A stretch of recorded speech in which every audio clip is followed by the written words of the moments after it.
Hello दोस्तों, I hope आप सब लोग बहुत अच्छे होंगे। एक बहुत इम्पोर्टेंट सवाल आपसे पूछता हूँ। आज के समय में सबसे ज़्यादा मूल्यवान वैल्यूएबल चीज़ क्या है? सबके आंसर अलग अलग हो सकते हैं। मैं बताता हूँ आपको। सबसे कीमती चीज़ है समय, टाइम। क्योंकि टाइम एक बार आपके हाथ से निकल गया तो आप वापस नहीं ला सकते। आपने अपना बचपन पीछे छोड़ दिया, क्या आप वापस जा सकते हो बचपन में? कहने का मतलब ये है, यदि आपने समय रहते डिसीजन नहीं लिया तो समय आपको पीछे छोड़ देगा। आपके पास सिवाय पछताने के और कुछ नहीं रहेगा। तो समय गंवाए बिना मैं आपको 2 मिनट लूँगा। यदि आपने मुझे 2-3 मिनट सुन लिया ना, तो इसकी तो मैं गारंटी देता हूँ कि आपके दिमाग के तार खुल जाएंगे। आज के समय को, आज की दुनिया को 2 भागों में डिवाइड करो। दुनिया को आप 2 भागों में डिवाइड करो।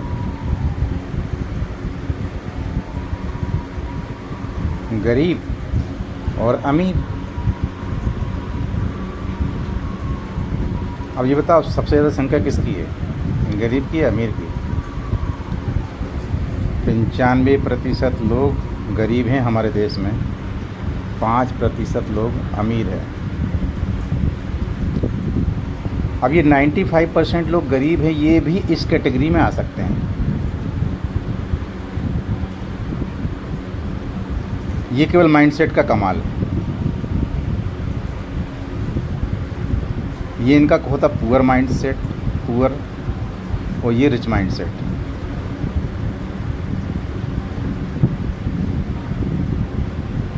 अब ये गरीब यदि सोचने लगे कि यार ये अमीर बने कैसे, जन्मजात तो आए नहीं, अभी कहीं बने, 30-40 साल पहले ही बने ना। पहले तो ये भी गरीब थे हमारे जैसे। तो जब ये लोग गरीब थे और अमीर बन गए, तो आप भी तो गरीब हो, आप में भी तो है क्षमता ना बनने की।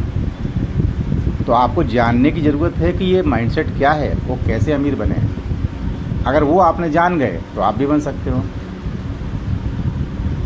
कोई जादू की छड़ी तो है नहीं कि उससे अमीर बन जाता है आदमी।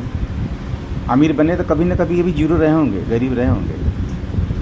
तो आपको वही जानना है कि ये अमीर बनते कैसे हैं, ये 95% से 5% में आने की प्रक्रिया क्या है।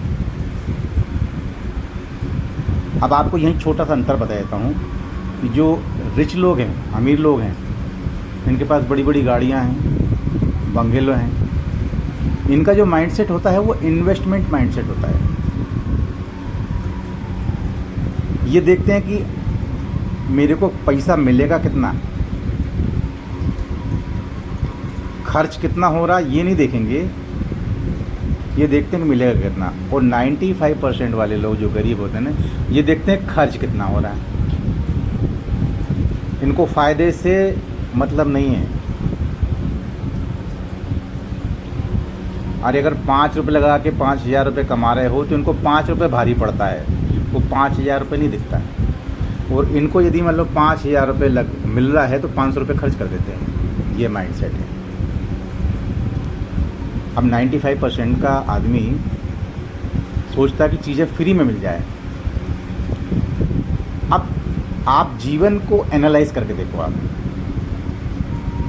जब जीवन को एनालाइज करोगे तो जन्म में भी पैसा लगता है और मृत्यु में भी पैसा लगता है। जन्म में जो होता है, नॉर्मल डिलीवरी हुई तो 15,000,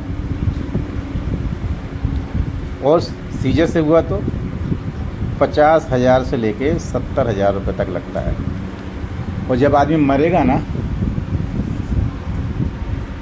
मरने के बाद भी पैसा लगता है। अगर लेके गए तो लकड़ी जो जलाने के लिए आएगी वो भी खरीदना पड़ेगा। और जिस चीज़ के ऊपर वो बांस की बनी होती है ठटरी, उसको लेके जाते वो भी खरीदना पड़ता है, उसके भी पैसे देने पड़ते हैं। माला लेके आएगा तो उसका ही पैसा लगेगा। जब आप सोचो कि जन्म से लेके मृत्यु तक दोनों जगह पैसा लगता है, तो जो उसके बीच का प्रोसेस है उसको क्या बोलेंगे आप? जीवन बोलेंगे ना। तो जीवन में कितना पैसा लगेगा सोच के देखो आप। कभी एनालिसिस किया? चलो एनालिसिस करते हैं। 0 से लेके 5 साल की उम्र तक उसके लालन पालन में कितना पैसा लगेगा? यदि मान लो 20,000 रुपये साल का भी लगा तो 1,00,000 रुपये खर्च हुआ।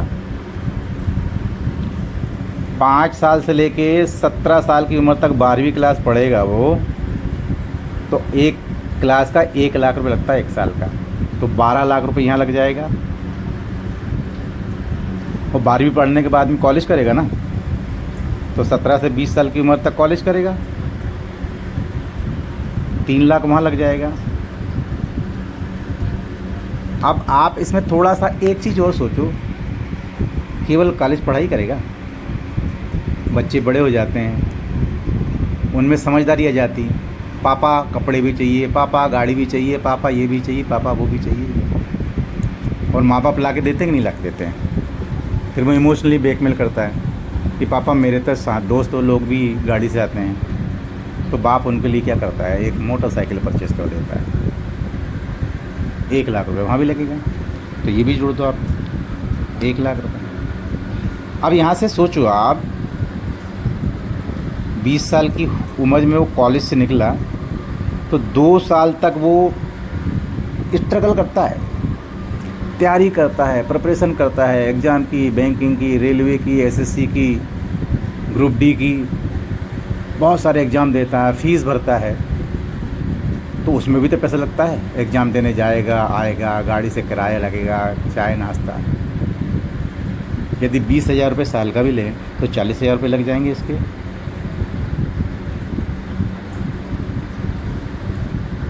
लेकिन 2 साल में जब नौकरी नहीं लगती है ना, तो लड़का डिप्रेशन में जाता है, फ्रस्ट्रेशन में जाता है,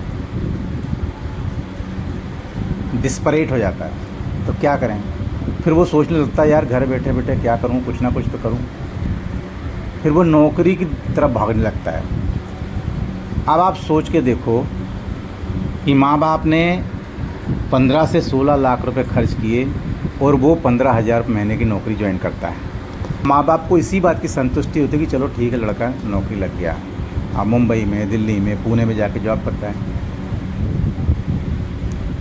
मान लो 20,000 रुपये सैलरी भी मिल रही है, तो क्या 20,000 रुपये में जीवन चल जाएगा? लेकिन वो करते रहता है क्योंकि घर में पैसा देना नहीं है, माँ बाप चला रहे हैं।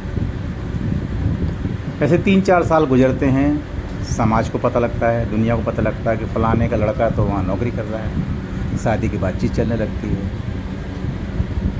26 की एज में उसकी शादी हो जाती है। शादी में कितना पैसा लगेगा? कम से कम 10 लाख रुपए लगेगा। आज कितना महंगा है।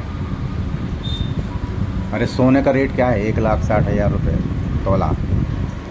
शादियों के लिए भवन अवन लेने जाओ तो 2.5 से 3 लाख 4 लाख रुपए भवन के लगते हैं, तो मिनिमम 10 लाख रुपए खर्च होते हैं।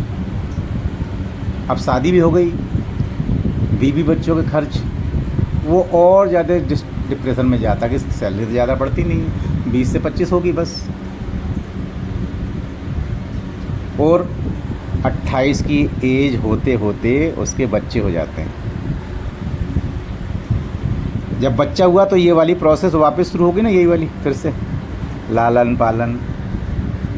अब मज़े की बात ये है कि ये जो पैसा खर्च हुआ ना, ये क्या है?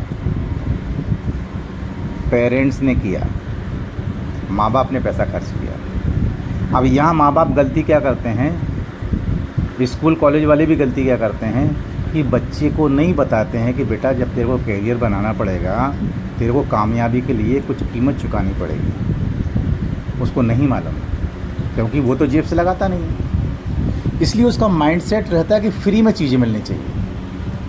जब वो 15 से 20,000 रुपये की नौकरी करता है तो उसको ऐसा लगता है कि मेरे को नौकरी फ्री में मिली है। उसको नहीं मालूम कि ये 16-17 लाख रुपए बाप ने खर्च किए, जब जाके तेरे को 15,000 की नौकरी मिली। तो जब कैरियर बनाने की बात आती कहीं और, तो उसको 5,000 रुपये खर्च करने में भी जान पे आती है, क्योंकि माइंडसेट ही नहीं मिला। स्कूल कॉलेज वाले भी नहीं सिखाते कि तू जब प्रैक्टिकल लाइफ में जाएगा तो तेरे को भैया कैरियर बनाना है तो पैसा खर्च करना पड़ेगा। वो तो बोलते तू हमारी फ़ीस दे दे, बस हमारे यहाँ पढ़, यही लगेगा पैसा, आगे तेरी तू जान। तो ये गलती माँ बाप करते हैं और स्कूल के टीचर करते हैं। इसकी वजह से उसका माइंडसेट कभी नहीं बन पाता है कि उसको करियर बनाने के लिए पैसा लगेगा। तो उसका माइंडसेट रहता है फ्री में, वो फ्री में आजकल कुछ आता नहीं है, इसलिए कहते हैं इसको पुअर माइंडसेट। अब आप एक काम और करो, इसमें रिच माइंडसेट का भी एग्जाम्पल लेते हैं। ये तो होगा नंबर 1। नंबर 2 लेते हैं अपन रिच माइंडसेट।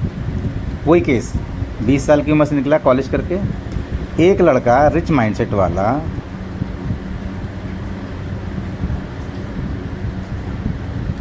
अब इसको नौकरी नहीं करना है, इसको तो पैसा कमाना है और अच्छा पैसा कमाना है। तो इसको अपॉर्चुनिटी मिल जाती है, तो इस अपॉर्चुनिटी को ग्रैब कर लेता है और 20 साल की एज से लग जाता है काम करने के लिए और 1 साल में मेहनत करके मैनेजर बन जाता है। मैं आपको ऑनलाइन डिजिटल बिजनेस की बात कर रहा हूँ।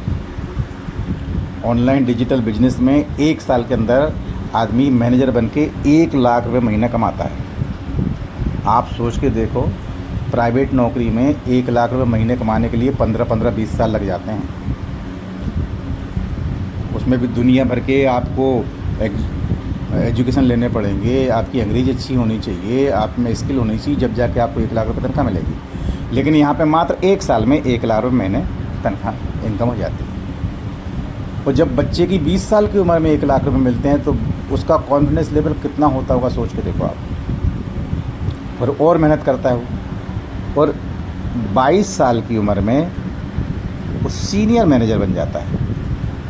और जैसे ही सीनियर मैनेजर बनता है उसकी इनकम हो जाती है 2.5 लाख से लेकर 3 लाख। यदि आप इसको सालाना निकालें तो कितना हो जाएगा, ये हो गया 12 लाख और ये हो जाएगा 30 लाख। 23 से 24 साल की उम्र में वो बन जाता है सोरिंग मैनेजर।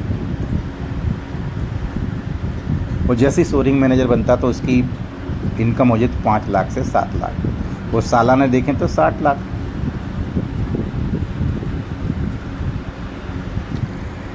छब्बीस से 27 साल की उम्र में पहुंचते पहुंचते वो सफ़ायर मैनेजर बन जाता है।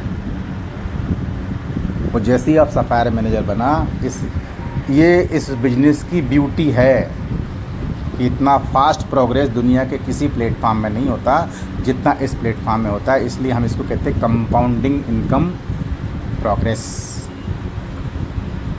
मैं आपको जो शेयर किया था सेशन, उसमें लिखा भी था कि 5 साल के अंदर आप इंडिपेंडेंट बन सकते हैं फाइनेंशियल। तो जैसे ही सफ़ायर मैनेजर बना उसकी इनकम 10 लाख से लेके 25 लाख महीने हो जाती है।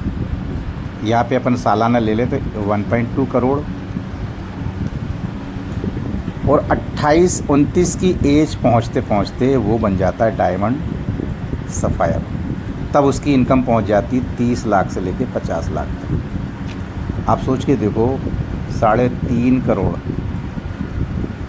ये भी 28 साल की उम्र है और ये भी 28 साल की उम्र है। ये 28 साल का होने के बाद में अभी भी 0 पे है, और ये 28 साल का होने के बाद में कितनी कमा लिया इसने, देखो आप। 1 करोड़, 3 करोड़, 4 करोड़, 5 करोड़, 6 करोड़, 6 करोड़ रुपए कमा चुका 28 साल की उम्र में। बताओ कितना समय लगा आपको 95 से 5% की पॉपुलेशन में आने में। ये है प्रोग्रेस, ये है अगर आप पॉजिटिव माइंडसेट के साथ काम कर सकते हो और आप रिच माइंडसेट के साथ काम कर सकते हैं, तो आपकी प्रोग्रेस ऐसी हो सकती है 4-5 सालों में। इसलिए मैं कहता हूँ कि हमेशा रिच माइंडसेट के साथ काम करो। आप चीज़ों को सीखो, डीप में अंडरस्टैंड करो, रियल मायने में। और एग्जाम्पल देखो कि लोगों ने रियल में पैसा कमाया है कि नहीं कमाया, कौन कौन लोग हैं। और जब आप उनके पॉडकास्ट देखोगे, जब आप उनके वीडियोस देखोगे, तब आपको भरोसा होगा कि यार ये तो मात्र 25-26 साल की उम्र है, लेकिन अभी से रॉल्स रॉयस में घूम रहे हैं, रेंज रोवर में घूम रहे हैं, BMW में घूम रहे हैं, 3-3 करोड़ का मकान बना लिए। तो ये पॉसिबल है आपके लिए भी।